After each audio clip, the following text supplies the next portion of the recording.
buenos días, muy buenas tardes a cada uno de ustedes. Que el Señor les pueda bendecir grandemente. Como ustedes saben, queridos amigos, hemos estado estudiando 17 temas en el canal hablando sobre la naturaleza de Cristo.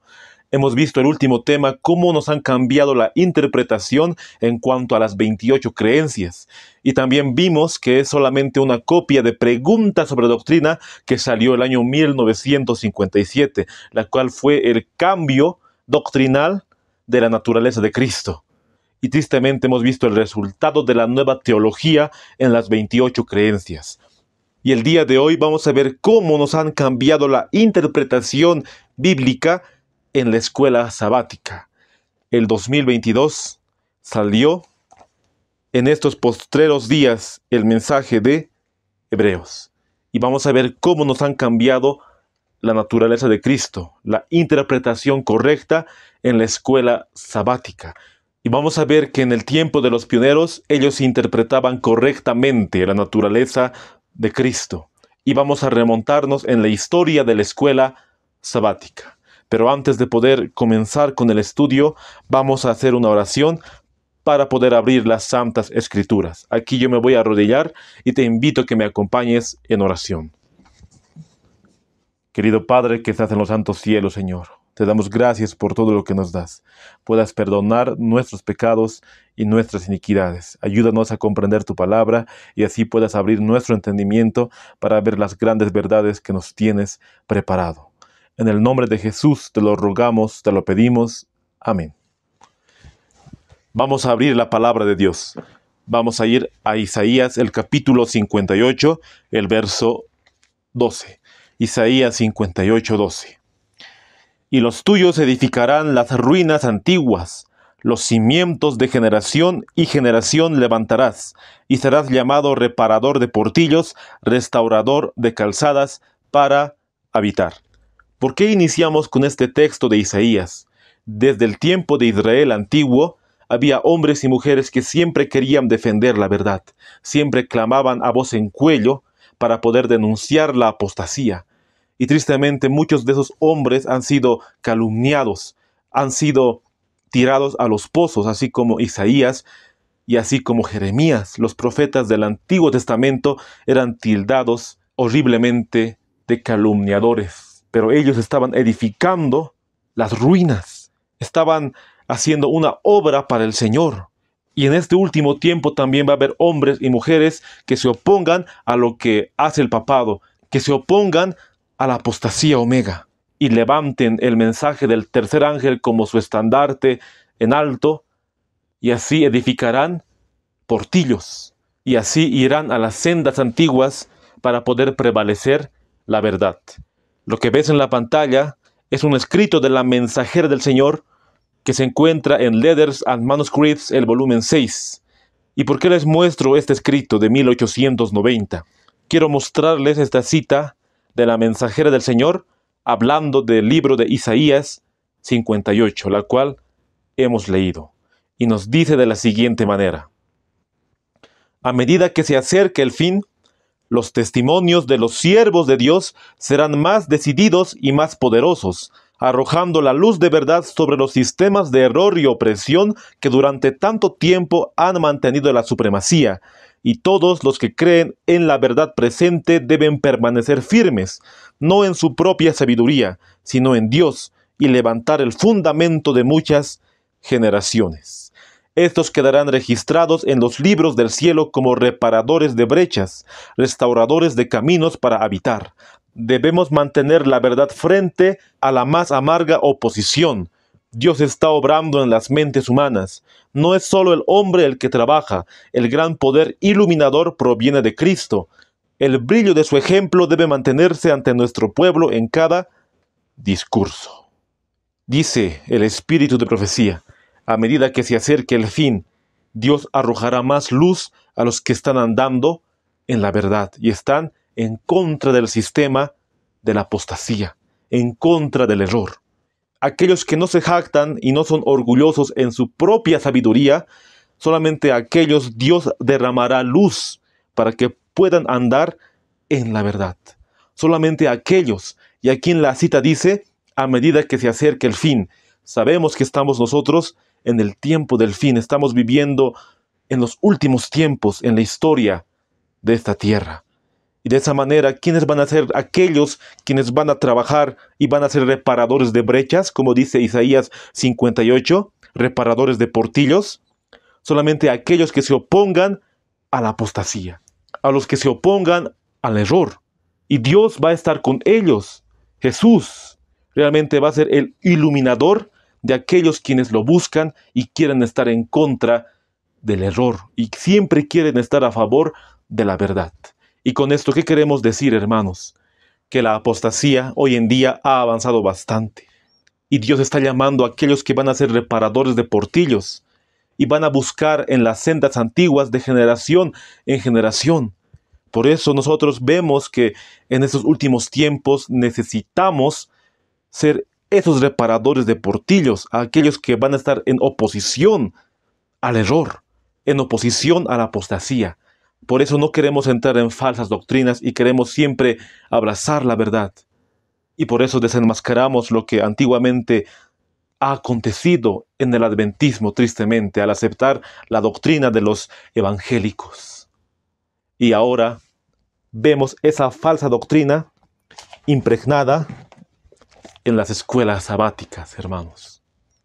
Pero para poder saber cómo inició las escuelas sabáticas, voy a dar lectura a un libro que titula La Enciclopedia de Elena G. de White.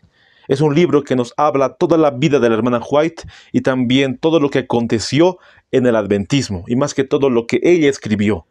Quiero dar lectura a lo que dice la página 873 y 874.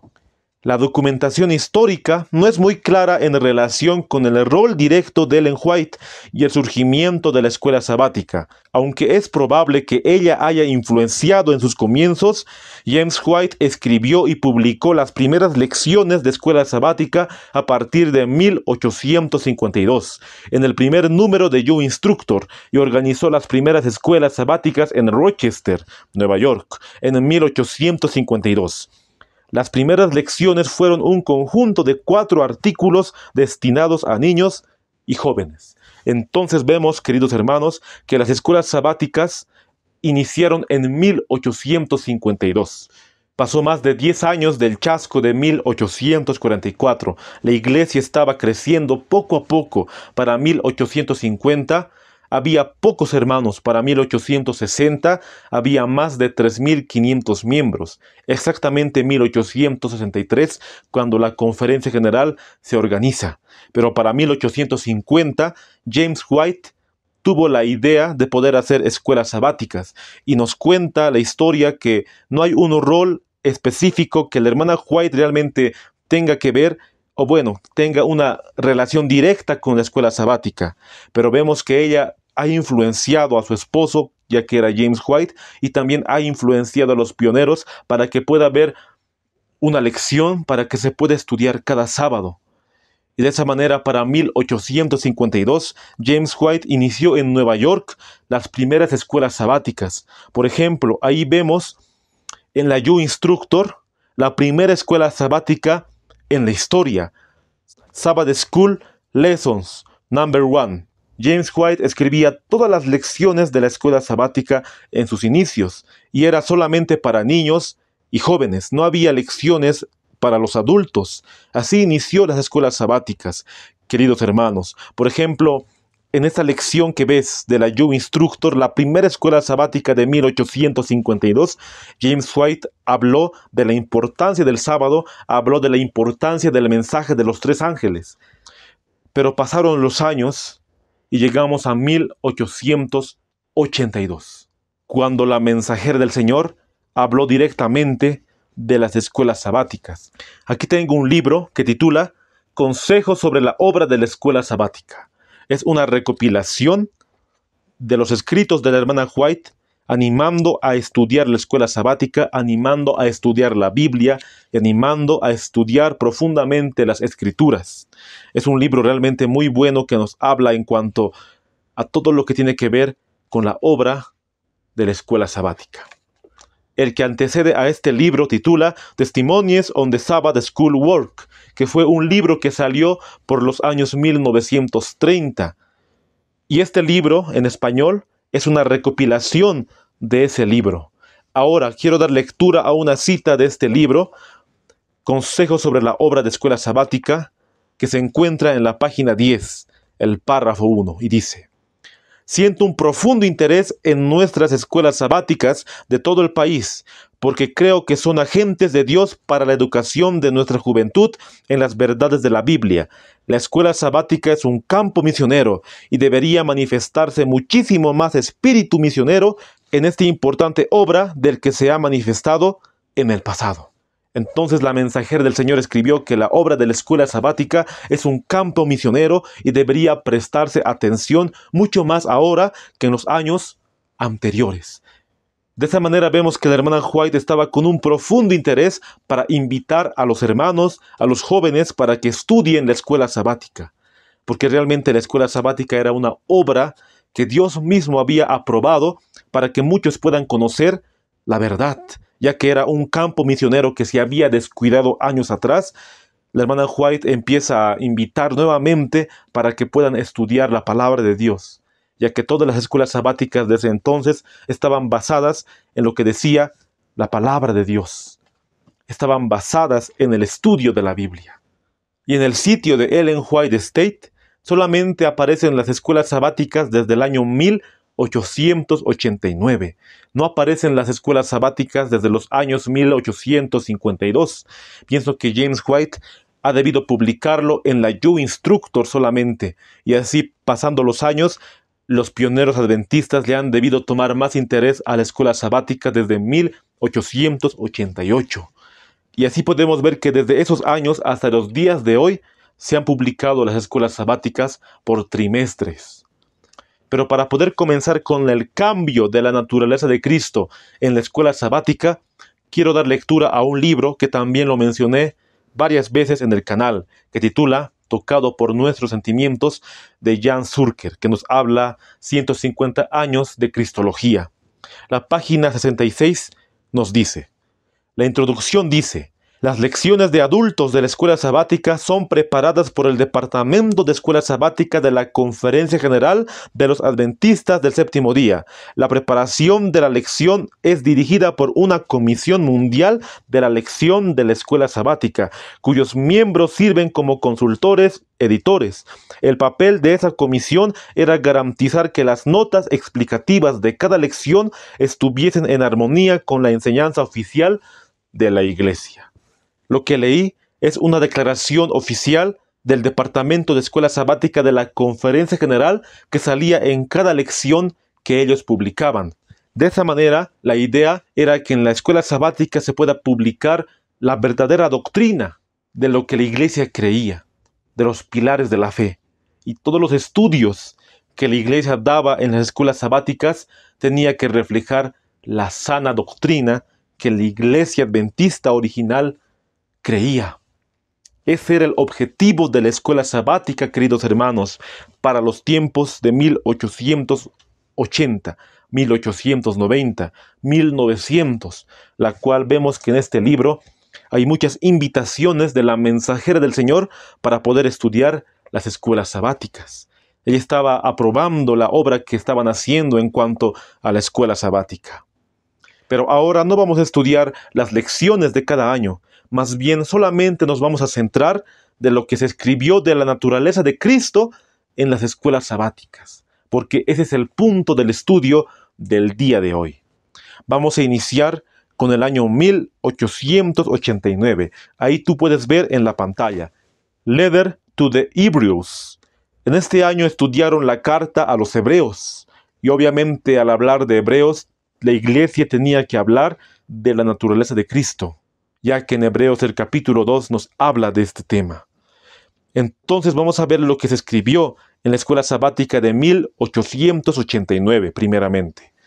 Y antes de leer la declaración de la escuela sabática, vamos a leer Hebreos el capítulo 2, el verso 10, y dice: porque convenía a aquel por cuya causa son todas las cosas, y por quien todas las cosas subsisten, que habiendo de llevar muchos hijos a la gloria, perfeccionase por aflicciones al autor de la salvación de ellos. Con este texto nos va a explicar la escuela sabática de 1889 cómo Cristo ha tenido que ser perfeccionado por el sufrimiento. Dice la escuela sabática del tercer trimestre de 1889, la página 15. Le convino al Padre perfeccionar a su Hijo mediante el sufrimiento. Los atributos de Dios, tanto el amor como la justicia, exigían que se ofreciera un sacrificio digno para la redención del hombre. Romanos 3, 25 y 26. Muestra que el sacrificio de Cristo fue necesario para que Dios pudiera ser justo, mantener la integridad de su gobierno y su ley, y sin embargo justificar a los pecadores arrepentidos. Desde este punto de vista, era realmente apropiado que el Padre proporcionara un sacrificio como los sufrimientos y la muerte de su Hijo. De ninguna otra manera podría honrarse la justicia de Dios. De ninguna otra manera se podría eliminar el pecado. Y la pregunta que aquí en la lección se da es la siguiente: ¿por qué Cristo fue perfeccionado mediante el sufrimiento? Y la respuesta es: de ninguna otra manera se podría eliminar el pecado. Ha sido una vida de abnegación y sacrificio la cual Cristo tuvo en esta tierra. Iba a ser imposible que Cristo no pudiera experimentar lo que el hombre experimenta en su estado caído. Iba a ser imposible que Cristo no sufriera y no podría sentir la tentación como el hombre es tentado. Por eso tenía que ser perfeccionado mediante el sufrimiento. Y no es que Cristo realmente haya sido imperfecto algún momento de su vida. Él ha sido perfecto desde cuando nació hasta la muerte en la cruz. Siempre fue perfecto. ¿Y por qué la Biblia dice que fue perfeccionado a través del sufrimiento? Es porque Él tenía que experimentar lo que el hombre experimenta siendo tentado. Y así tenía que aprender la obediencia. Entendemos, hermanos, tenía que conservar esa fe y alimentar esa fe para que realmente el diablo no pudiera hacerle caer, porque él podía caer. Por eso tenía que ser perfeccionado mediante los sufrimientos. Y la lección nos pone Hebreos 9:22. Y casi todo es purificado según la ley, con sangre, y sin derramamiento de sangre no se hace remisión. Y aquí voy a dar lectura a lo que dice la lección del año 1889, la página 15. ¿En qué sentido fue perfeccionado mediante el sufrimiento? Para algunos la idea puede parecer un gran misterio, pero contiene la riqueza del Evangelio, no solo al comprarnos con su sangre, sino al participar de nuestras pruebas y tentaciones y aflicciones. Él se acerca a nuestra conciencia. De este modo se asegura una unidad que no podría existir sin su sufrimiento. Entonces tenía que haber una unidad de Cristo y la humanidad. Nosotros sufrimos. Entonces Jesús tenía que participar de nuestro sufrimiento, tenía que participar de nuestras pruebas, tenía que participar de nuestras aflicciones, de esa manera para que seamos uno en Cristo Jesús. Por eso tenía que ser perfeccionado en el sufrimiento. Tenía que experimentar esa fe y conservar realmente su integridad para no ser corrompido por las tentaciones del diablo. Y así nosotros seamos uno con Cristo, porque Él también experimentó la tentación y sufrió por nosotros, y al final murió por nosotros. No está hablando aquí especialmente de la naturaleza de Cristo, la escuela sabática, pero sí estamos viendo cómo Él ha sido perfeccionado mediante el sufrimiento. Entonces, todo lo que nos está mostrando la escuela sabática es obvio que Jesús vino con la naturaleza caída del hombre, porque Adán, antes de la caída, no sufría, no tenía ese sufrimiento, pero Jesús sí. Jesús tenía sufrimiento, lloraba y se sentía cansado. Adán, antes de la caída, no tenía ningún sufrimiento y ninguna ansiedad. Por eso vemos que la escuela sabática siempre estaba direccionado a que Cristo tenía naturaleza caída y pecaminosa, la cual lo hemos visto en todo este tiempo del estudio de la encarnación de Cristo en el canal. de toda la historia de la Iglesia Adventista. Y sigue diciendo la escuela sabática: la idea de que Cristo no se apoderó de los ángeles ni participó de su naturaleza plantea la cuestión de la representación en la caída y recuperación de hombre. El pecado de Adán arrastró a toda su posteridad a la ruina. Ahí vemos que realmente la iglesia creía en ese entonces, después de la justificación por la fe que dieron Waggoner y Jones, que Cristo vino con una naturaleza caída. Pero avancemos a través de los años. Ahora vamos a leer la lección de abril de 1896. Hemos leído la declaración de Hebreos 2:10 en la lección de 1889, pero ahora vamos a ir a 1896, lo que nos dice la lección Life in Christ, la vida en Cristo. Ahí, en la lección número 4 del 25 de abril, se estudió este tema, Object of the Incarnation of the Son of God, el objetivo de la encarnación del Hijo de Dios. Y vamos a leer lo que dice la escuela sabática de 1896. Número 1. Cristo no solo nació hombre, sino que nació bajo la ley, tanto para ser juzgado por la ley como para ser tratado conforme a la ley en su propia persona, y como representante del hombre satisfacer la ley por todas las transgresiones de la misma por parte del hombre.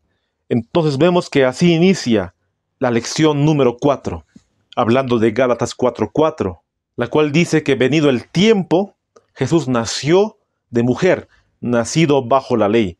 Ahora, ¿eso qué significa? Significa que Jesús también nació bajo esa condenación de la ley, porque sabemos que pecado es transgresión de la ley. Y ahora nosotros, cuando pecamos, la ley nos condena. Entonces Jesús también nació en nuestra condición, nació de mujer, y también si él pecaría, la ley le condenaría. Pero Jesús no pecó, porque pecado es transgresión de la ley, y sabemos que nacer no es pecado, o sea que nuestra naturaleza pecaminosa, la ley no lo condena, más bien la ley condena cuando uno transgrede la ley. Y sigue diciendo la escuela sabática, número 2, para encontrarse con el hombre donde él se encontraba después de la caída, Cristo se despojó de toda su gloria y poder, volviéndose igualmente dependiente del Padre para la vida y la fortaleza diaria, como el hombre pecador depende de él. Entonces Jesús se encontró con la raza caída. Y ahí muy bien dice la palabra, después de la caída. Y ahí vemos que la escuela sabática de 1896 estudiaba la verdadera encarnación de la naturaleza de Cristo. Y también muestra que Jesús se despojó de su gloria y poder y se hizo dependiente del Padre, así como nosotros podemos hacernos dependientes del Padre. Nosotros, hombres pecadores, podemos depender solamente del Padre porque Cristo vino en la naturaleza caída y nos ha demostrado con su ejemplo. Entonces, eso se habló en la lección de 1896. Ahora remontémonos al año 1909. El segundo trimestre de 1909 se llamó Life of Christ, que sería en español la vida de Cristo. Y vamos a leer la lección en la página número 8. Y dice, el Verbo se hizo carne, no la carne del hombre sin pecado, sino la carne que poseen los hijos de la tierra. Esa fue la gloria de ello. La simiente divina podría manifestar la gloria de Dios en carne pecaminosa, incluso hasta la victoria absoluta y perfecta sobre cualquier tendencia de la carne. Esta es la victoria de nuestra fe, porque así habitó Cristo en nuestra carne, para vencer al yo y al pecado. Gálatas 2:20, 1 Juan 4:1 al 5. Entonces, en esta sección número 5 de la página 8, tituló The Word Become Flesh. El Verbo se hizo carne. Y aquí muy bien nos dice la lección que Jesús no vino con la carne del hombre sin pecado. Obviamente está hablando de la naturaleza de Adán antes de la caída, sino con la carne que nosotros poseemos. La carne pecaminosa, la naturaleza pecaminosa. Y esa fue la simiente que causó que pueda haber una unión entre la naturaleza divina y la naturaleza humana. Y lo que me impresiona, lo que dice la lección de 1909, es lo siguiente. Esta es la victoria de nuestra fe. ¿Cuál es la victoria de nuestra fe? Que la naturaleza divina y la naturaleza humana caída de Cristo se unan. Porque así realmente Jesús pudo condenar el pecado en la carne. Si no fuera así, entonces en vano hubiera venido al mundo, porque solamente así nuestra fe va a poder estar intacta hasta los últimos tiempos y poder decir como el apóstol Pablo, ya no vivo yo, mas vive Cristo en mí. Pero ¿cuál Cristo va a vivir en nosotros?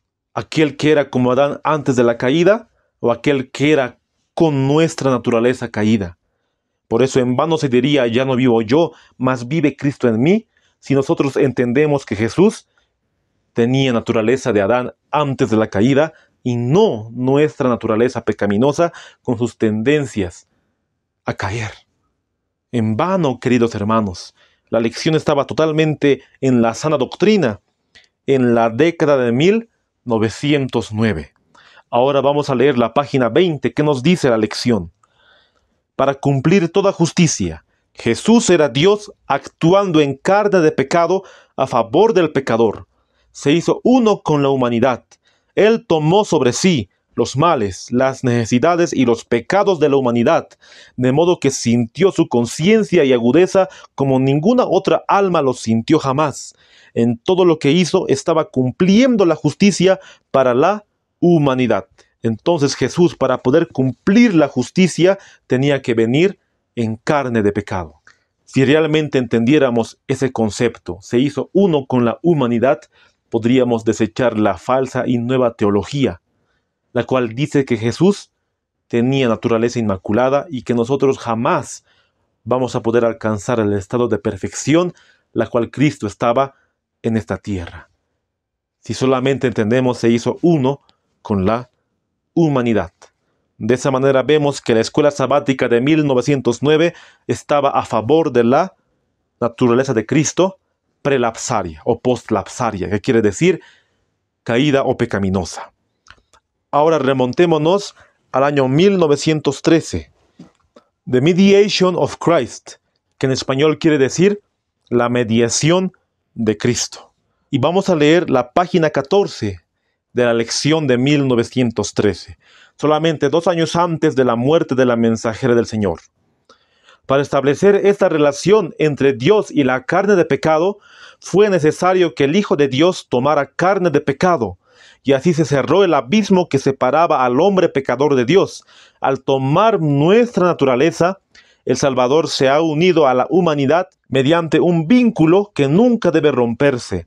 A través de los siglos eternos está vinculado a nosotros. Tanto amó Dios al mundo que dio a su único Hijo. Vemos que la explicación va más allá de lo que hemos entendido. Fue necesario que el Hijo de Dios tomara carne de pecado para estar siempre unido con la raza humana. Si fuera de otra manera, ¿cómo el Salvador estaría unido con la raza humana? Porque sabemos que cuando Cristo ascendió al cielo, Él ya no tuvo una naturaleza pecaminosa. Él tuvo una carne santificada, una carne glorificada, porque en el cielo no puede existir naturaleza pecaminosa o algo que venga del pecado o que provenga o que sea resultado del pecado. Pero Jesús tenía que ser uno con la raza humana al poder encarnarse en carne de pecado en esta tierra. De esa manera Él quiere que seamos participantes de la naturaleza divina, para que nosotros podamos experimentar la verdadera conversión y también podamos alcanzar el estado de santidad que se requiere aquí en la tierra. Ese ha sido el objetivo principal, hermanos. Y de esa manera, la lección de escuela sabática nos manda directamente a una cita que se encuentra en el deseado de todas las gentes. La página 17, el párrafo 1. Dios adoptó la naturaleza humana en la persona de su Hijo y la llevó al más alto cielo. Es el Hijo del Hombre, cuyo nombre será llamado Admirable, Consejero, Dios Fuerte, Padre Eterno, Príncipe de Paz. Isaías 9:6. En Cristo la familia de la tierra y la familia del cielo están ligadas. Cristo glorificado es nuestro hermano. El cielo está incorporado en la humanidad y la humanidad envuelta en el seno del amor infinito. Entonces vemos que Dios Padre adoptó la naturaleza humana en la persona de su Hijo. Y de esa manera vemos que la familia humana y la familia celestial están unidas en Cristo Jesús. Están unidas al incorporarse la humanidad en Cristo. Y así vemos el amor infinito del Padre. Nos ha amado tanto que ha dado a su único Hijo para que tengamos vida eterna. Y sigue diciendo la misma lección, pero ahora la página 15. Al asumir carne pecaminosa y voluntariamente hacerse dependiente de su Padre para guardarlo del pecado mientras estaba en el mundo, Jesús no solo dio el ejemplo a todos los cristianos, sino que también le hizo posible ministrar a la carne pecaminosa el don de su propio espíritu y el poder para la obediencia a la voluntad de Dios. Le era posible ministrar en la carne pecaminosa el don de su propio espíritu. O sea, Él quiere que seamos participantes de su propio espíritu para que hagamos solamente la voluntad de Dios. Y así, en nuestra naturaleza pecaminosa, podamos estar cumpliendo la voluntad del Padre. Porque Jesús cumplió la voluntad de su Padre todo el tiempo. Si solamente se hubiera descuidado por un momento en orar, en poder buscar a su Padre, también hubiera caído en la transgresión. Pero nosotros, tristemente, caemos muchas veces y seguimos con la transgresión. Pero debemos hacer un pacto con el Señor y pedirle ayuda a Dios para que realmente hagamos su voluntad y no la nuestra, y así ser participantes de esa naturaleza divina. Por esta unión con la familia humana en su estado de debilidad y dependencia, se convirtió en un altísimo, misericordioso y fiel sumo sacerdote, que puede conmoverse con el sentimiento de nuestras enfermedades, habiendo sido tentado en todo según nuestra semejanza. Solamente así, al venir con nuestra naturaleza pecaminosa, se volvió un fiel sumo sacerdote, ya que ahora Jesús está ministrando allá en el santuario celestial, en el lugar santísimo por nosotros. Y un día volverá por su pueblo, solamente aquellos que reflejaron su carácter aquí en la tierra. Ahora vamos a estudiar la lección del año 1913. En ese año se publicó la epístola a los romanos. Y sabemos lo que dice Romanos 8:3, hablando de Cristo. Porque lo que era imposible para la ley, por cuanto era débil por la carne, Dios enviando a su Hijo en semejanza de carne de pecado, y a causa del pecado, condenó al pecado en la carne, para que la justicia de la ley se cumpliese en nosotros, los que no andamos conforme a la carne, sino conforme al Espíritu. Entonces, vamos a ver qué se enseñó en la lección de 1913. Y dice: de la simiente de David, Cristo era, por tanto, del linaje real a través de su madre, pero él era más que esto. Él era de la misma carne de la simiente de David, en y a través de la cual durante generaciones había corrido la sangre de la humanidad pecadora: Salomón, Roboam, Acaz, Manasés, Amón, Jeconías y otros. El Hijo de Dios tomó esa misma carne para poder enfrentar la tentación por nosotros y vencer con poder divino cada prueba que tengamos que enfrentar. Cristo es nuestro hermano en la carne, nuestro Salvador del pecado. Esa es la cristología original, queridos hermanos, que Jesús, siendo de la simiente de David, adoptó la misma carne de esa simiente, porque Romanos 1:3 nos dice que Jesús vino de la simiente de David, según la carne, y de esa manera adoptó la gran ley de la herencia. Por eso vemos los antepasados de Cristo, como Salomón, Roboam, Acaz, Manasés, Amón, Jeconías. Él adoptó esa misma carne para darnos el ejemplo de vencer a la tentación y al pecado. En 1913, en la lección estaba totalmente a favor de la verdadera cristología, queridos hermanos, solamente 2 años antes de la muerte de la hermana White, y la mensajera del Señor aprobaba la escuela sabática que se predicaba en ese entonces. No estaba introduciéndose una nueva teología, como vamos a ver en los años posteriores. Más bien, esta es la cristología original, la cual siempre hemos creído como adventistas. Ahora remontémonos a la epístola a los romanos. En la lección de escuela sabática de 1914, se seguía estudiando la lección a los romanos. Y voy a dar lectura a la página 17 de 1914. Enemistad contra Dios. Esta enemistad debe ser eliminada, y solo Cristo puede hacerlo. Él hizo esto en carne humana como la nuestra cuando estuvo en la tierra, y lo hará en nuestra carne si lo permitimos entrar. Gálatas 2:20. Lo triste es que encontramos esta enemistad hacia la ley de Dios en los corazones de aquellos que profesan ser seguidores de aquel que dijo: me deleito en hacer tu voluntad, oh Dios mío. Sí, tu ley está dentro de mi corazón. Aquí la ley mencionada es, por supuesto, la que se menciona en Romanos 7 al 14. Si nosotros vamos a la palabra de Dios, vamos a encontrarnos con esta declaración que se encuentra en Romanos el capítulo 8, el verso 7. Porque la mente carnal es enemistad contra Dios, porque no se sujeta a la ley de Dios, ni tampoco puede. Ahora la lección, ¿qué nos está diciendo? Que la enemistad contra Dios debe ser eliminada. Y nos preguntamos, ¿acaso Cristo tuvo que eliminar algo? ¿Acaso en Cristo había pecado? No, en Cristo nunca había pecado. Pero sí Él tenía que eliminar en el sentido de que tenía que condenar al pecado en la carne, porque la enemistad en su mente hubiera entrado si Él lo permitía, pero jamás hubo enemistad, concupiscencia en su mente. Él se sometió a su Padre y siempre hizo la voluntad de su Padre. Por eso en el Salmo 40 se escribió: me deleito en hacer tu voluntad, oh Dios. Tu ley está en mi corazón. Y esa ley que menciona Salmos 40 es la misma que se menciona en Romanos 7, la cual el apóstol Pablo dijo: ¿qué diremos entonces? ¿Es pecado la ley? En ninguna manera. Al contrario, yo no hubiera conocido el pecado a no ser por la ley, porque no conociera la codicia si la ley no dijera: no codiciarás. Entonces la ley estaba en su corazón, hermanos. La ley. Y Él quiere que la ley también esté en nuestro corazón. Por eso es la promesa del nuevo pacto que se hizo en Hebreos. Si nosotros vamos a Hebreos el capítulo 8, vamos a encontrar esa promesa, la cual nos dice la palabra de Dios.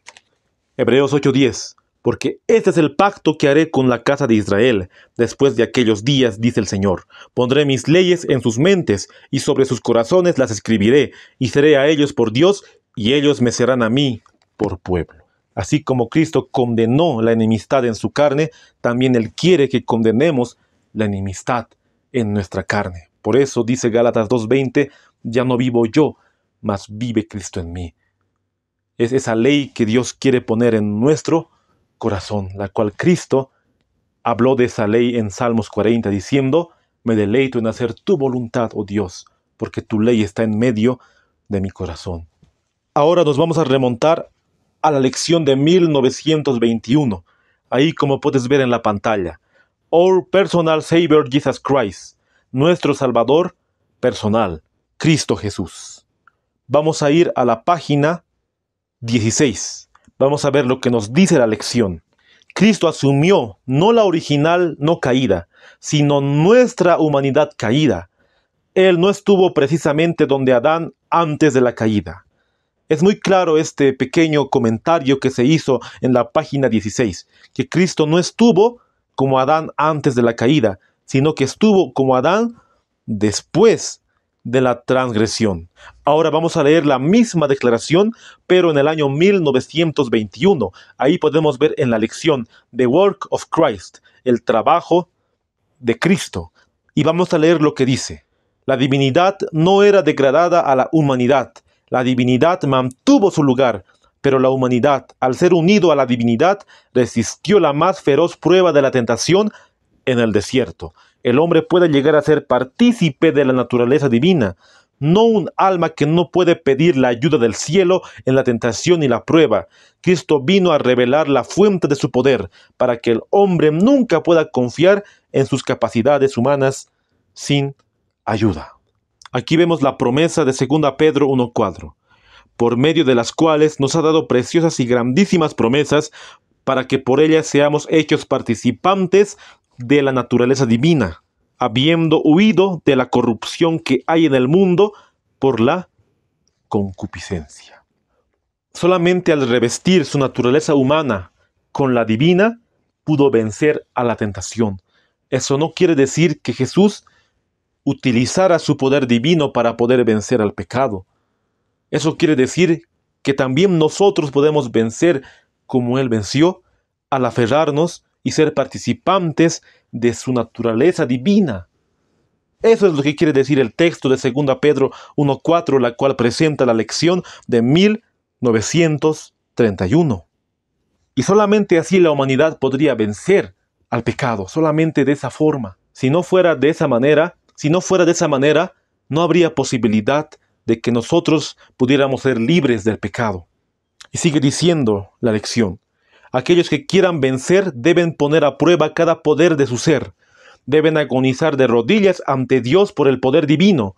Los hombres pueden tener el poder de resistir al mal, un poder que ni la tierra, ni la muerte, ni el infierno pueden dominar, un poder que los colocará donde puedan vencer como Cristo venció. Divinidad y la humanidad puede combinarse en ellos.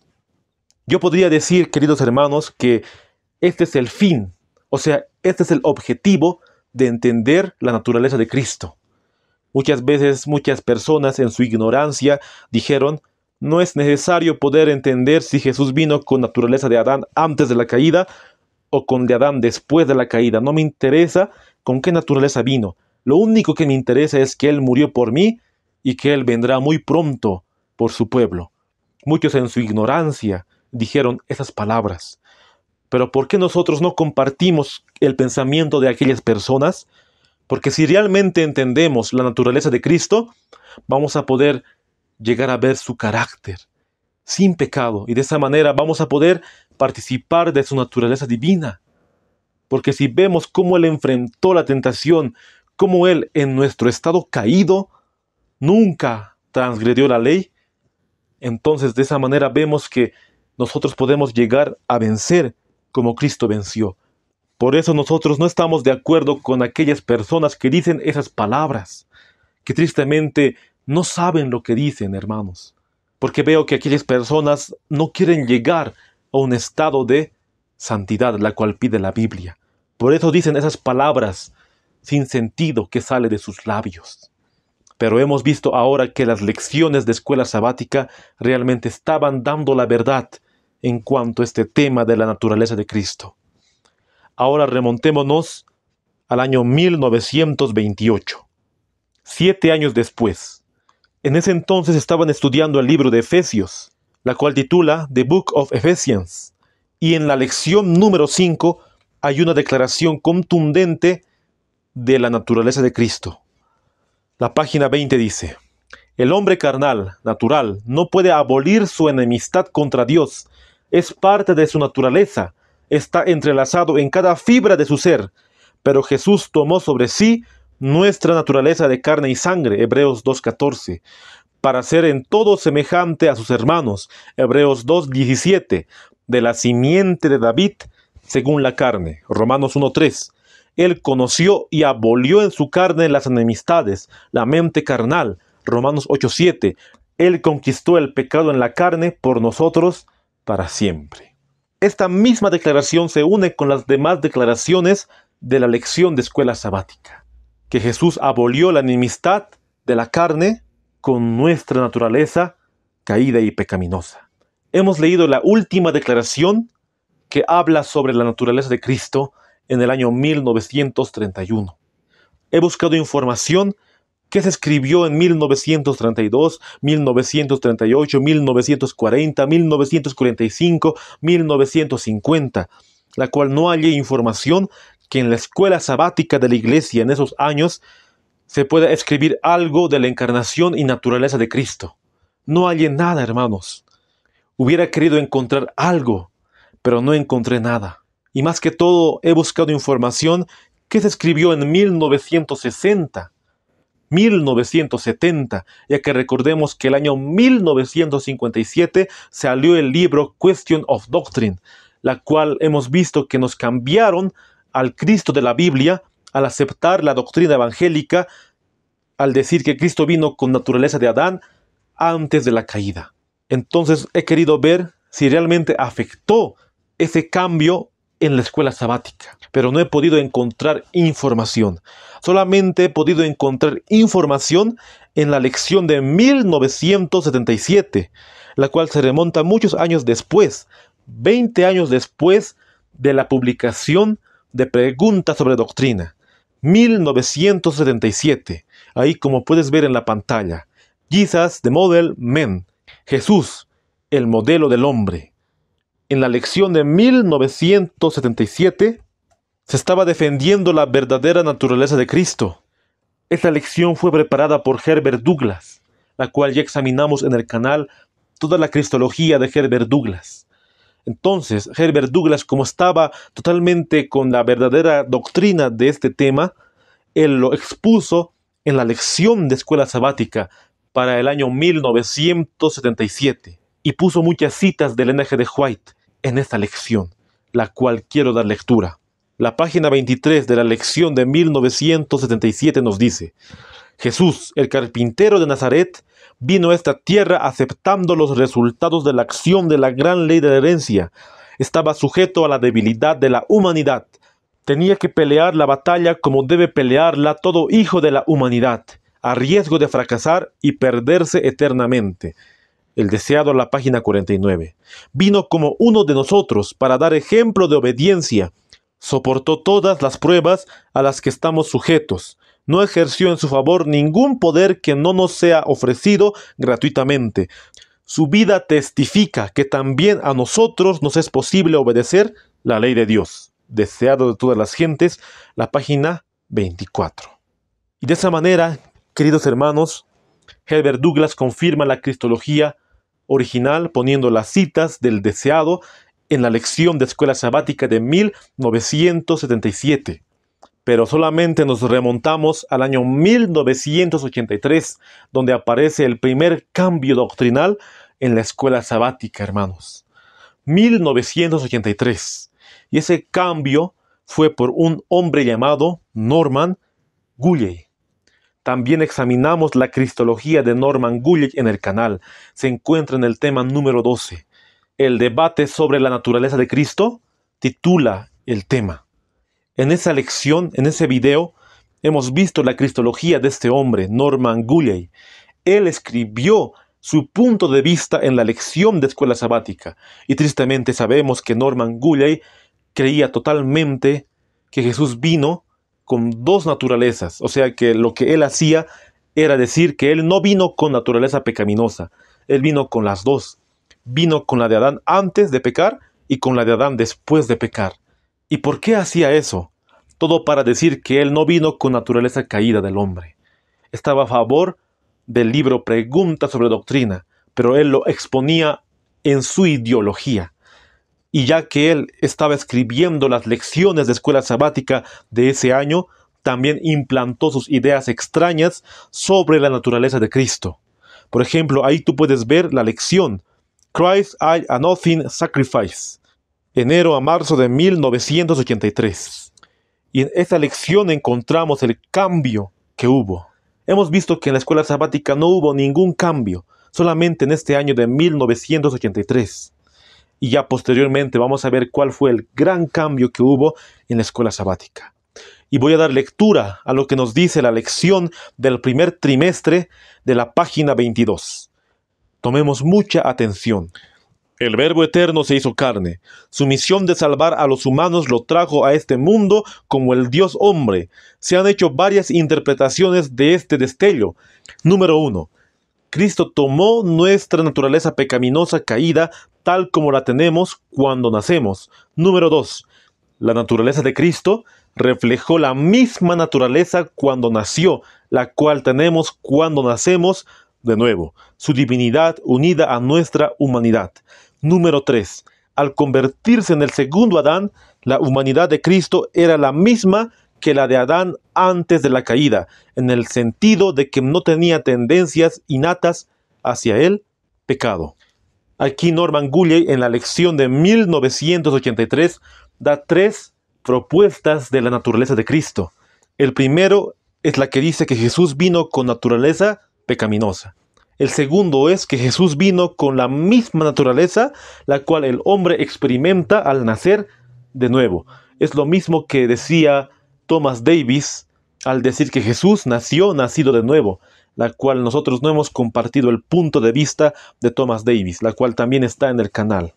El punto número 3 es que Jesús vino con la naturaleza de Adán antes de la transgresión, y así no tenía propensiones, ni tendencias, ni pasiones hacia el pecado. Lo que dice la Biblia y los testimonios es la primera opción, que Jesús vino con naturaleza pecaminosa, que tenía tendencias, propensiones y pasiones heredadas de sus antepasados.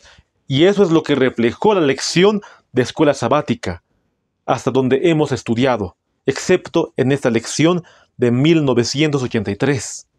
Y Norman Gulley posteriormente pone citas de los que dicen que Jesús vino con naturaleza caída, y también pone citas de los que dicen que Jesús vino con naturaleza de Adán antes de la caída.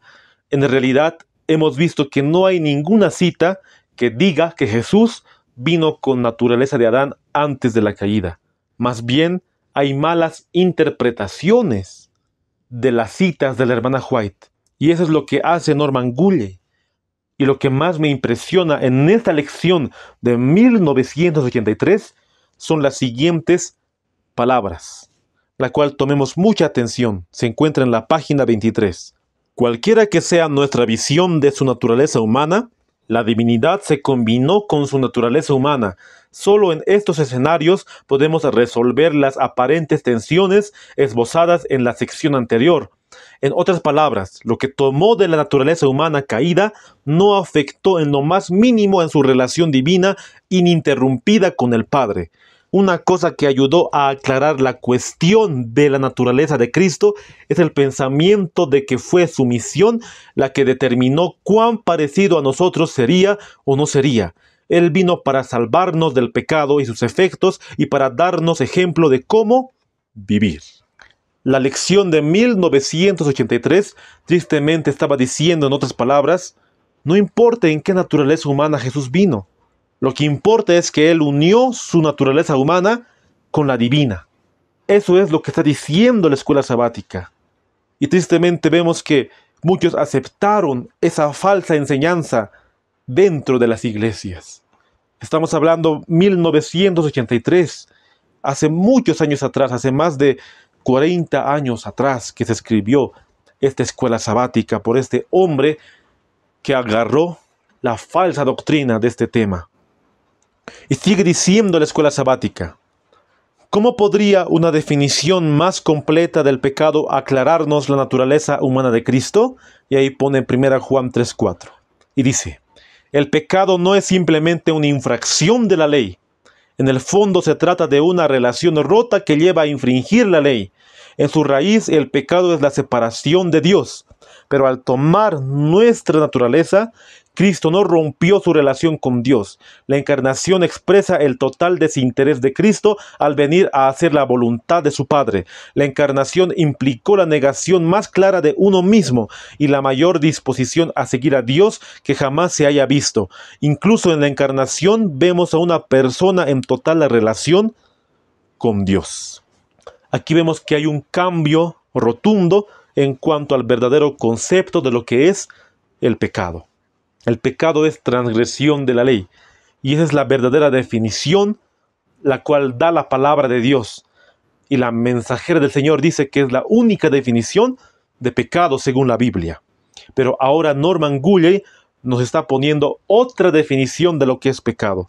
Él dice: el pecado no solamente es infracción de la ley, el pecado tiene que ver con la separación de Dios.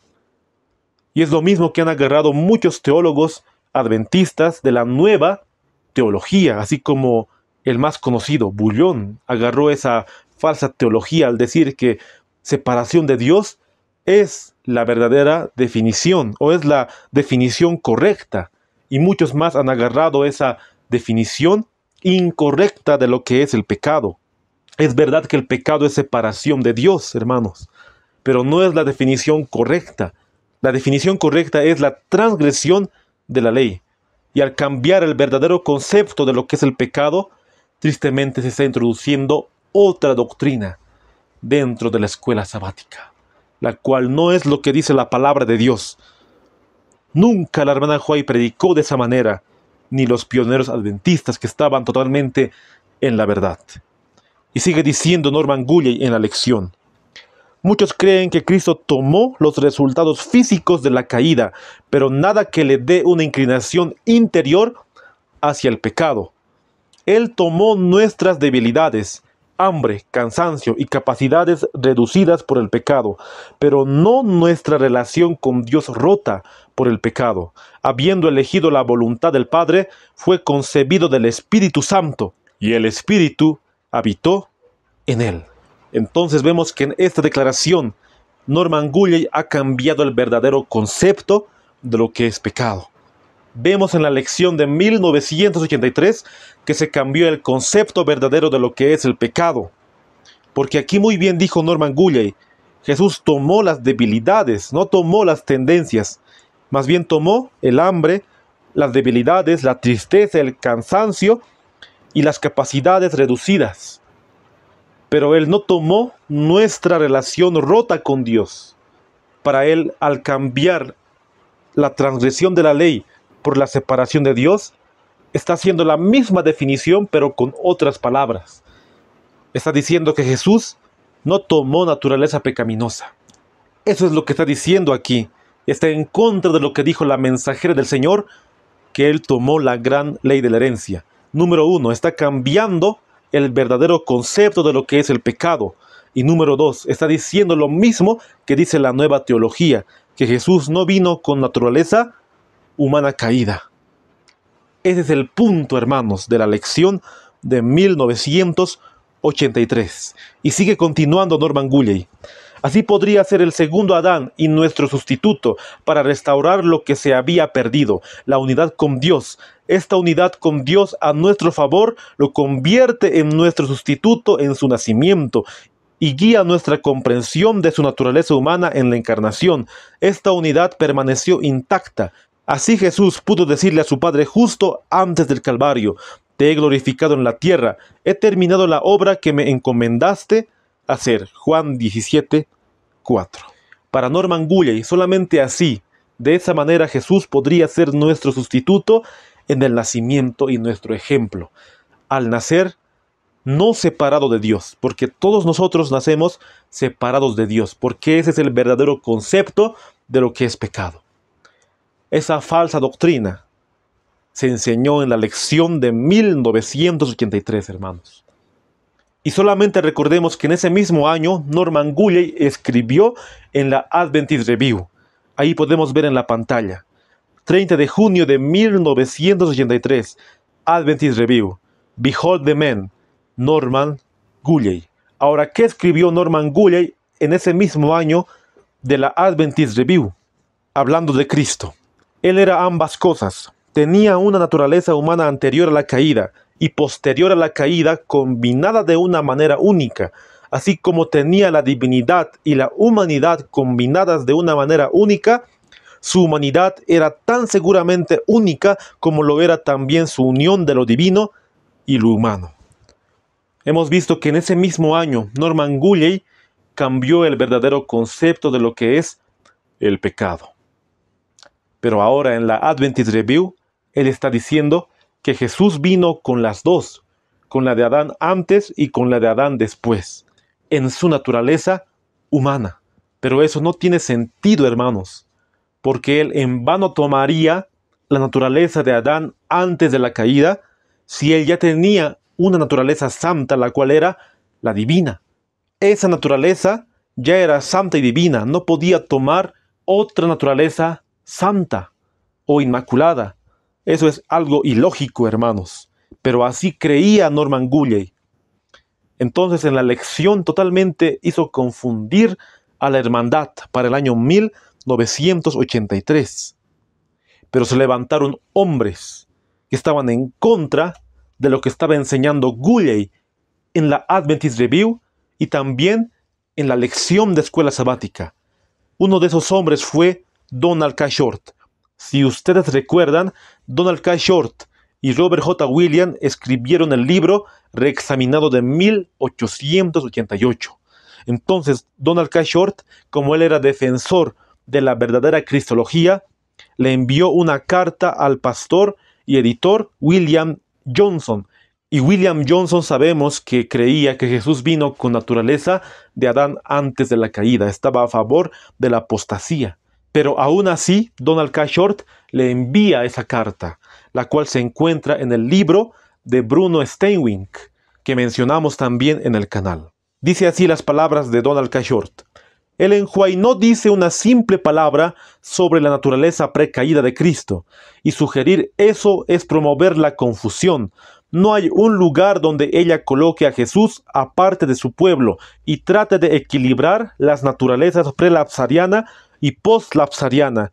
¿Cómo puede ese tipo de confusión ser promovido en nombre de la unidad dentro de nuestra iglesia? Esa carta le envió Donald K. Short a William Johnson. Y sabemos que Donald K. Short escribió su libro, pero así se levantaron hombres como Donald K. Short que estaban en contra de lo que se estaba publicando en las lecciones de escuela sabática de ese mismo año. También se levantó Herbert Douglas y él escribió en la Adventist Review La verdadera naturaleza de Cristo el 29 de diciembre de 1983.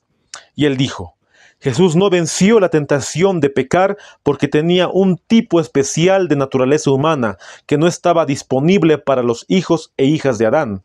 Venció porque quiso resistir dependiendo de la gracia capacitadora como puede hacerlo todo cristiano. Con esta declaración de Herbert Douglas, él quería estar en contraposición de lo que estaba escribiendo Norman Gulley. Y así muchos se levantaron en contra de lo que estaba escribiendo Norman Gulley. Por ejemplo, también aquí otro hombre se levantó. Su nombre fue Rampton Howard Francis. Y me impresiona las palabras que él escribió. Se encuentra en The Voice of Present Truth. La doctrina de la naturaleza no caída de Cristo es vital al nuevo concepto teológico. Satanás ha trabajado diligentemente para introducir las ideas de la nueva teología en la iglesia adventista. En los años 50, Satanás operó a través de un grupo de destacados teólogos para promover su cristología, pero la iglesia no lo recibió. ¿Estará él nuevamente usando la escuela sabática para realizar su propósito? Y tristemente el diablo está trabajando en las escuelas sabáticas de hoy en día. ¿Ustedes creen, hermanos, que la infiltración jesuita no entraría también en la escuela sabática? La nueva teología se infiltró en todos los lugares. Y en los años de 1960 no podrían introducir directamente la nueva teología. Tenían que introducirlo poco a poco. Y para 1983 utilizaron a Norman Gulley para que él pueda publicar la nueva teología, aunque con otras palabras y diferente argumentación, al final estaba diciendo lo mismo, que Jesús no vino con naturaleza pecaminosa. Incluso estaba cambiando el verdadero concepto de lo que es el pecado.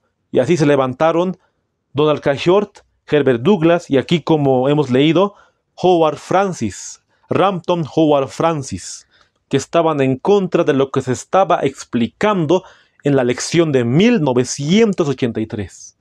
Y así poco a poco se infiltraría la nueva teología, hermanos. Y he buscado información de qué se escribió en la lección de 1984, por ejemplo, 1985, y no he encontrado nada de lo que quiera referirse a la nueva teología. Y hasta los años 2000, la iglesia no habló en cuanto a la naturaleza de Cristo en las lecciones de escuela sabática. También he buscado desde 2001, 2002, 2003, 2004, 2005 y así sucesivamente he ido buscando qué se escribió en las lecciones de esos años, pero no he podido encontrar ningún cambio. En el 2004 sí se estudió la lección de Hebreos, pero no habla directamente un cambio rotundo en la lección del 2004, pero nos remontamos solamente al año 2022, que en la lección de Hebreos se cambió la naturaleza de Cristo, hermanos. Nos remontamos 20 años después, podríamos decir. De 1983 a 2022 hay una diferencia de 20 años aproximadamente. En el primer trimestre de la lección de Hebreos, específicamente el martes 18 de enero del 2022, la lección 4 titula Carne y sangre como nosotros. Ya que en la lección se estaba hablando de Jesús, nuestro hermano, obviamente tenían que tocar la naturaleza de Cristo, hermanos. Obviamente tenían que tocar ese tema. Entonces yo me asombré del cambio doctrinal que hubo en la lección de escuela sabática del año 2022. No pasó tantos años desde la publicación de esta lección. Y dice la lección de escuela sabática, voy a dar lectura a la página 41 del primer trimestre, de la fecha martes 18 de enero.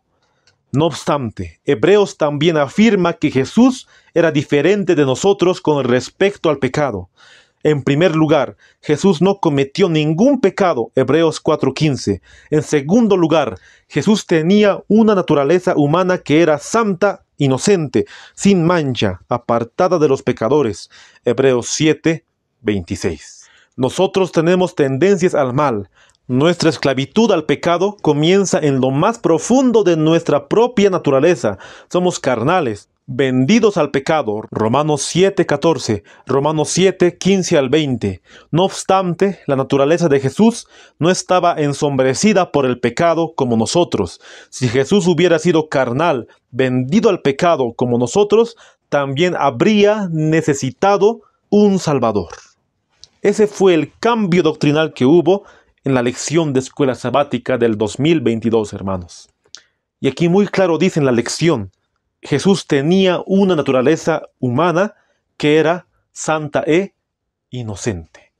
Todo lo contrario a lo que hemos estudiado en las lecciones de 1913, 1921, 1931. Todo lo contrario, queridos hermanos. Lo que hace la lección es hacerte confundir. Lo mismo que hicieron con las 28 creencias fundamentales, la cual lo estudiamos el anterior estudio. Cambiaron las palabras para poder hacerte creer que Jesús tenía otra naturaleza, ni la de Adán antes de la caída, ni la de Adán después de la caída.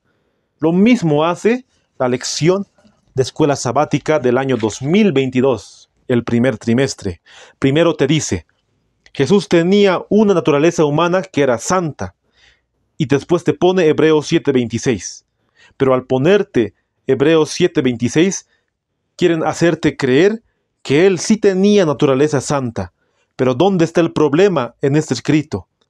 Que es muy diferente naturaleza santa y también una vida santa. Hebreos 7:26 nos quiere decir que Jesús tuvo una vida santa, una vida sin mancha de pecado. Pero es diferente la palabra naturaleza con vida santa. Aquí está haciendo una distorsión de la palabra de Dios. Incluso dice, nosotros tenemos tendencias al mal y nuestra esclavitud al pecado comienza de lo profundo de nuestra naturaleza. Y ahí pone Romanos 7:14, Romanos 7:15 al 20, donde el apóstol Pablo dice, maldito hombre de mí, ¿quién me librará de este cuerpo de muerte? ¿Qué es lo que está haciendo la lección?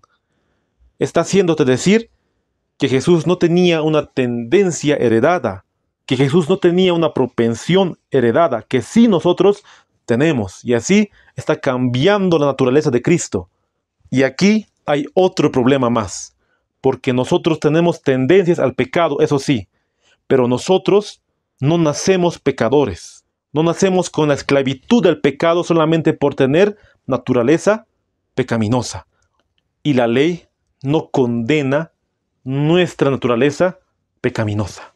Entonces aquí en la lección de escuela sabática se está enseñando que nosotros somos esclavos del pecado solamente por tener naturaleza pecaminosa. Y uno podría decir, pero es la verdad. Somos esclavos del pecado al tener naturaleza pecaminosa. Es verdad que cuando uno peca, es esclavo del pecado. Pero eso no quiere decir que nosotros ya somos esclavos del pecado al momento de nacer. En otras palabras, la lección quiere hacerte notar que nosotros somos vendidos al pecado y estando en esclavitud solamente por tener naturaleza pecaminosa. Pero eso es mentira, hermanos. Uno está en esclavitud cuando practica el pecado. Cuando un niño nace y transgrede la ley, ahí la ley le condena. No le condena por tener naturaleza pecaminosa. Y muy aparte te dice que Jesús no era vendido al pecado como nosotros lo somos. Es verdad que Jesús no era vendido al pecado. Y eso no quiere decir que nosotros seamos esclavos del pecado solamente por tener naturaleza pecaminosa. Si fuera de esa manera, condenaría también a la naturaleza de Cristo. Aquí está condenando lo que dice Romanos 8:3 y lo que dice la mensajera del Señor.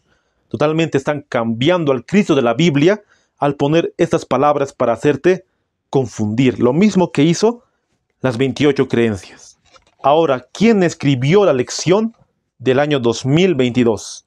Félix H. Cortés. Él es un profesor de literatura del Nuevo Testamento.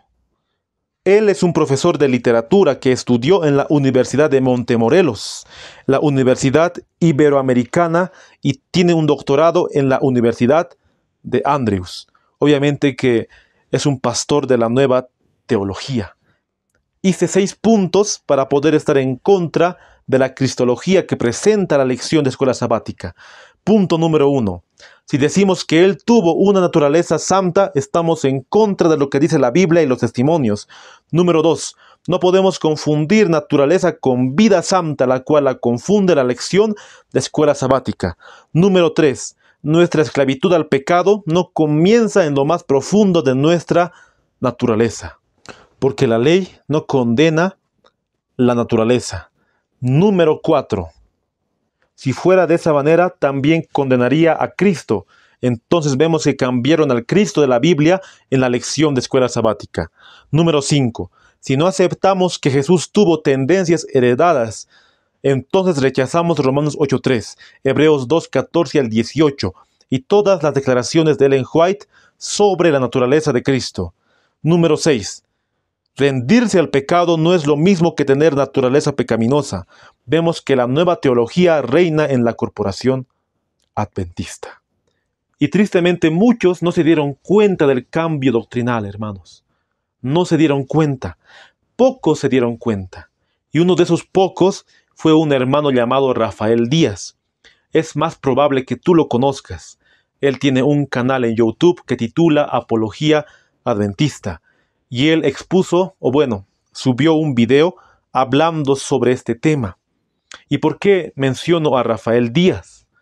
Porque gracias a su predicación, muchos abrieron los ojos en cuanto a la verdadera naturaleza de Cristo.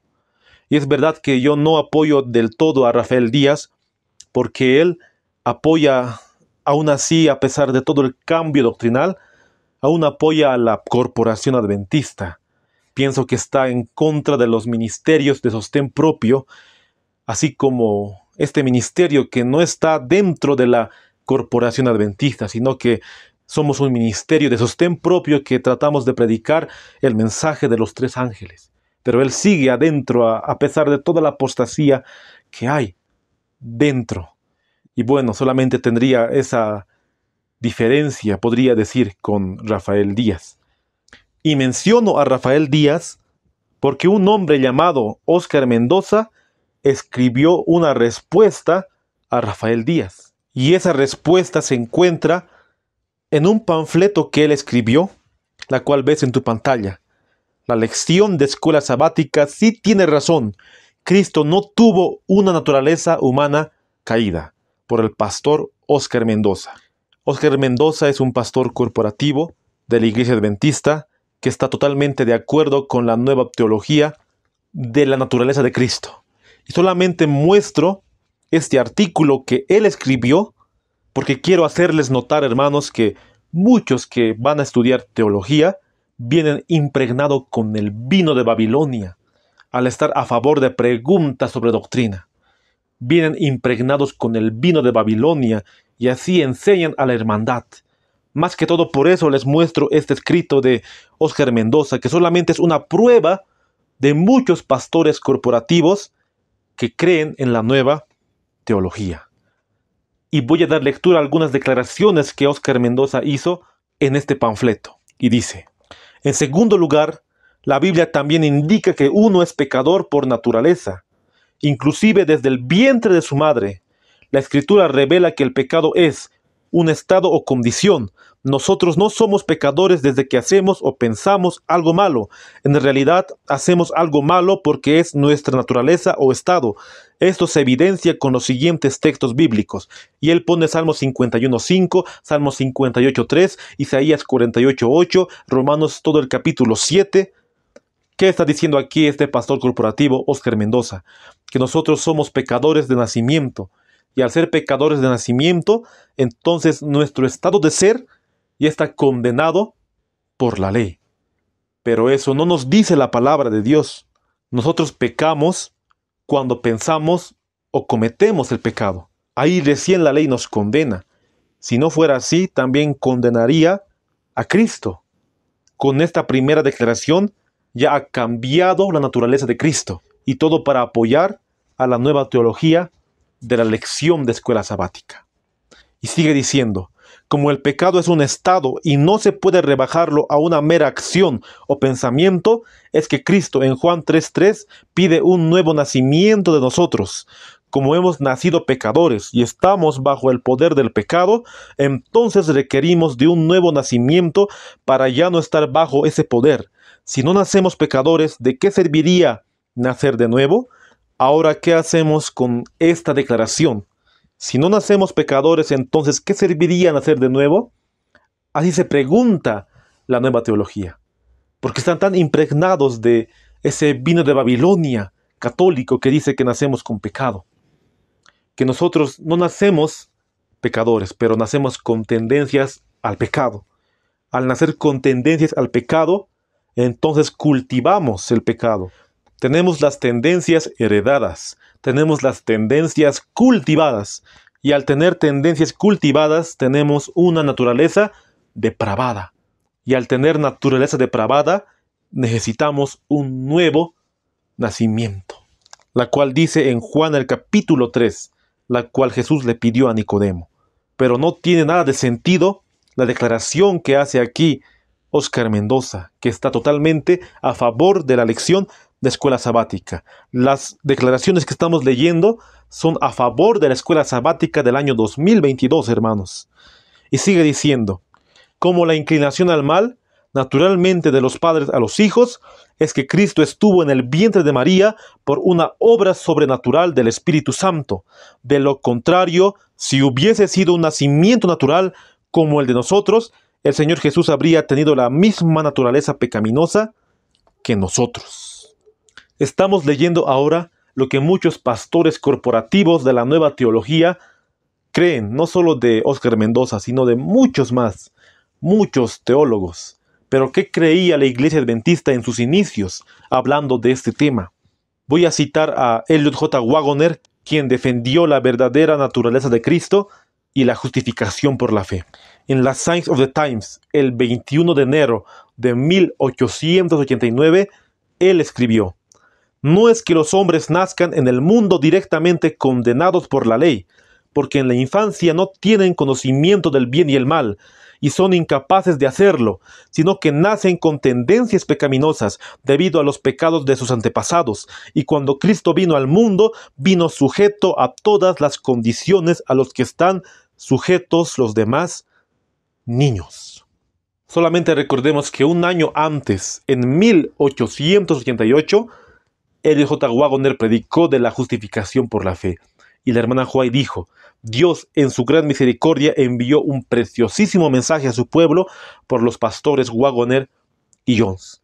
En esos años, la hermana White estaba totalmente a favor del mensaje de Elliot J. Wagoner, hermanos.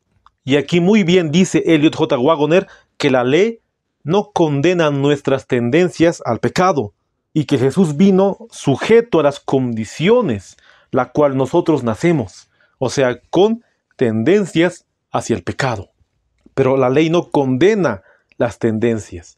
Y si la ley no condena las tendencias, es porque nunca condenó las tendencias de Cristo y así vivió una vida santa, la cual es muy distinto a lo que presenta la lección de escuela sabática. Aquí te dice naturaleza santa, ya lo han cambiado al Cristo de la Biblia. Pero lo que se aprendía en el tiempo de los pioneros es totalmente distinto y no se asemeja nada a la nueva teología que hoy la Corporación Adventista predica. Y la nueva teología es más astuta, porque te dice que Jesús no vino con la naturaleza de Adán antes, ni con la naturaleza de Adán después, sino con otra diferente, solamente para decir que Él no vino con nuestra naturaleza pecaminosa. Lo mismo dice la nueva teología, los teólogos de hoy. Voy a dar lectura para poder comprender. Entonces, ¿Cristo tuvo la naturaleza de Adán y Eva después de pecar? Tampoco, porque de lo contrario, Él sería pecador o tendría la naturaleza pecaminosa. Naturalmente, Él hubiese pecado. Todo ser que nace con la naturaleza postlapsaria es pecador por naturaleza. Esto evidencia Romanos 5:12. Vemos cómo la nueva teología dice que Jesús vino con otra naturaleza diferente, porque la nueva teología no te va a decir directamente con la de Adán antes de la caída, porque no habría sustento bíblico. Más bien ellos hacen cambiar las palabras para decirte con otra, ni la de Adán después, ni la de Adán antes. Y aquí Óscar Mendoza, representando a la nueva teología de teólogos, dice estas palabras. Asimismo, si hubiese tenido una naturaleza igual a la de nosotros, Cristo hubiese pecado. Si Cristo hubiese tenido nuestra naturaleza, lo registrado en el Romanos 8:3 no se hubiera cumplido, condenó al pecado en la carne. ¿Cómo pedir a Cristo que condene el pecado en la carne si Él tenía la naturaleza pecaminosa igual a la de nosotros? Aquí está tergiversando las Escrituras. Cuando la palabra de Dios dice, en semejanza de carne de pecado, obviamente quiere decir que Jesús vino con naturaleza pecaminosa del hombre. Esa es la única conclusión que podemos sacar de Romanos 8:3. Y la mensajera del Señor estaba totalmente a favor de esa interpretación de Romanos 8:3. Y él utiliza una cita de Ellen White en su panfleto. Él dice, también debemos tener en cuenta el argumento de Ellen White. Cristo no poseía la misma deslealtad pecaminosa, corrupta y caída que nosotros tenemos. Y él sigue diciendo, si él hubiese tenido nuestra misma naturaleza pecaminosa, no habría podido ser sacrificio en la cruz. Él, como ofrenda, debía ser perfecta, pero con una naturaleza pecaminosa, esa perfección no iba a ser nuestra realidad, y su sangre hoy no purificaría a nadie. Él confunde deslealtad pecaminosa con naturaleza pecaminosa. Si nos vamos a la cita que él puso en su estudio, nos vamos a encontrar con la siguiente declaración. Al ser participantes de la naturaleza divina, podemos permanecer puros, santos e inmaculados. La divinidad no se hizo humana, ni lo humano se hizo divino por la unión de estas dos naturalezas. Cristo no poseía la misma deslealtad pecaminosa, corrupta y caída que nosotros poseemos, porque entonces Él no podría ser una ofrenda perfecta. Esta cita se encuentra en Mensajes Selectos del tomo 3, la página 147, el párrafo 2. Es muy distinto deslealtad pecaminosa que naturaleza pecaminosa. Hoy la nueva teología no entiende esas terminologías. Deslealtad es ser desleal. Jesús nunca fue desleal a su Padre. Siempre guardó la ley, siempre hizo su voluntad. Nunca fue desleal. Pero sí tuvo naturaleza pecaminosa que es muy distinto, la cual hemos visto que la ley no lo condena. Y termino con esta declaración de Óscar Mendoza, la cual solamente defiende la escuela sabática de la Corporación Adventista. Entonces, ¿a qué se refirió Pablo en Romanos 8:3 cuando escribió, Dios enviando a su Hijo en semejanza de carne de pecado? Debemos hacer la distinción entre los efectos del pecado y la naturaleza pecaminosa. Cuando Pablo escribió en semejanza de carne de pecado, estaba apuntando a los efectos que Cristo encarnado experimentó. Él tuvo hambre, Mateo 4:2, sed, Juan 19, 28 al 29, estuvo en agonía, Lucas 22, 44, etc. Mas no tuvo la naturaleza pecaminosa o la inclinación al mal que nosotros tenemos. Esa es la peor tergiversación que he leído en mi vida en cuanto a la naturaleza de Cristo, hermanos. Al decir en semejanza de carne de pecado, quiere decir que Él tuvo hambre, que Él estuvo en agonía y que Él sufrió. Solamente eso quiere decir semejanza de carne de pecado. Esa es la peor tergiversación, hermanos, que uno podría hacer al hablar de Cristo Jesús. La peor tergiversación de Romanos 8:3. Es muy clara la mensajera del Señor, hermanos. Es muy clara la mensajera del Señor al mencionar: vestido con las vestiduras de la humanidad, el Hijo de Dios descendió al nivel de aquellos a quienes deseaba salvar. En Él no había engaño ni pecado, fue siempre puro y sin mancha. Sin embargo, tomó sobre sí nuestra naturaleza pecaminosa. The Review and Herald, 15 de diciembre de 1896, el párrafo 7. Y en estos 17 temas estudiados en el canal, hemos visto lo que dijeron los pioneros adventistas de Romanos 8:3. Hemos visto lo que dijo la mensajera del Señor en Romanos 8:3, la cual no se compara nada a los pastores corporativos de la nueva teología, hermanos. Nada. Totalmente han seguido el error, han seguido la apostasía omega. Y tristemente la escuela sabática se ha corrompido, hermanos. Se ha corrompido al cambiar al Cristo de la Biblia. Muchos hermanos de sostén propio han optado para no estudiar la escuela sabática de la Corporación Adventista. Y así han optado para estudiar las lecciones de escuela sabática de los pioneros adventistas, la cual estaba en la sana doctrina, la cual hemos visto el día de hoy. Y otros ministerios de sostén propio también han optado para estudiar solamente libros del espíritu de profecía. Pero tristemente hay muchos ministerios de sostén propio que siguen estudiando las lecciones de escuela sabática de la corporación, hermanos.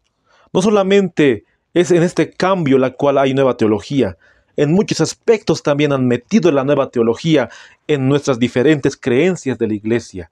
También la infiltración jesuita se ha infiltrado al hacer comentarios de hombres que no están de acuerdo a nuestras doctrinas dentro de las escuelas sabáticas de la Corporación Adventista, hermanos.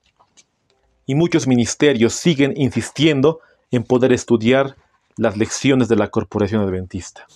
Pero ¿qué debemos hacer nosotros como adventistas? Como dice Isaías 58, volver a nuestras sendas antiguas y así ser reparador de portillos, poder estar en contra del error y denunciar la apostasía omega y no ser cómplices de la nueva teología, hermanos. Dios un día nos dará cuentas a cada uno de nosotros si realmente teníamos la oportunidad de alzar nuestras voces o la oportunidad de rebajar nuestras voces. Si tú eres parte de la organización adventista o corporación, haz todo lo posible, alza tu voz como trompeta para poder predicar la verdad, porque un día te van a sacar de ese lugar. A muchos hermanos ya los han desfraternizado de sus iglesias y han salido y se han conformado ministerios de sostén propio, la cual hoy están predicando la verdad. Tal vez no todos los ministerios de sostén propio estén predicando la verdad, pero sí hay ministerios de sostén propio que sí lo están haciendo. Pero si tú estás dentro de la corporación adventista, alza tu voz como trompeta y denuncia la apostasía. Y vas a ver que un día te van a desfraternizar solamente por hablar la verdad. Y de esta manera terminamos el estudio del día de hoy. Espero que haya sido de gran bendición, queridos hermanos, porque estamos en tiempos finales. Y estas declaraciones, así como la escuela sabática y de otros aspectos más, se van a ir presentando en la Corporación Adventista con estas lecciones que han tergiversado nuestra creencia. Que Dios te bendiga grandemente y sigamos en este camino del cristiano, sin desanimarnos, porque el Señor viene pronto por su pueblo. Vamos a hacer una oración antes de poder culminar. Querido Padre que estás en los santos cielos, Señor, te agradecemos por todo lo que nos has dado, por tus cuidados y bendiciones. También te pedimos perdón por nuestras transgresiones, por ser cobardes y no hablar la verdad, por ser utilizados muchas veces por el enemigo. Te pedimos que puedas ayudarnos a comprender tu verdad y no ser cómplices de la apostasía y ser reparador de portillos, Señor, los que van a estar en contra del engaño y del error. Te pido por aquella hermana, aquel hermano que siempre escucha los videos, puedas darle el entendimiento y la sabiduría para que pueda comprender tu palabra. Y así, Señor, poder cada día asemejarnos al carácter de Cristo, la cual es nuestra meta. En el nombre de Jesús te lo rogamos, te lo pedimos. Amén.